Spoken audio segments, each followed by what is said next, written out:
Hey everyone, in today's quick video, I want to show you how to cancel your Disney Plus membership or free trial. So if you have the 7-day free trial or a month-to-month membership, this is the video for you to cancel it. And it doesn't matter if you have the solo Disney Plus or the bundle, it works the exact same way.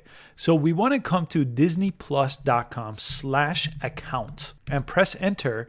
And that will bring you to the page where you log into your account. And if you use any app, your iPhone app, your Apple TV app, really any app that you're using won't let you cancel. So even on your iPad, iPhone, Android phone, you have to come to this website on a browser, type in your email and password, and continue to sign into your account.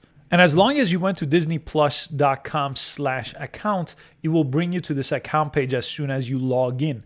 And here you could switch to a bundle here, or you could downgrade your bundle, or you could go to billing detail for cancellation. We're going to go to billing detail here, and it's going to tell you when your account is going to expire on the left side, and on the right side you could cancel.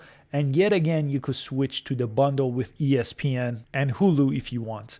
In this case, I'm going to go ahead and cancel subscription. And it's going to give you access till the end of the billing cycle, even if that's the 7-day free trial. So you'll still have access to it if you cancel. And if you're canceling because you've had issues, it gives you a little description that is available on a lot more devices than your iPhone, an Android phone, Chromecast, Xbox One, and so on. And if you have any trouble, it's recommending you to go to help.disneyplus.com if you're canceling because of issues like that.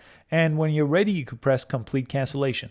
And then you could go ahead and answer this survey if you want to, and then press submit. And just like that, your subscription has been canceled and you have it until the end of your trial or paid period. I hope you found this quick video useful. Please give it a thumbs up and subscribe for easy to follow tech videos, and I'll catch you next time. Thanks for watching.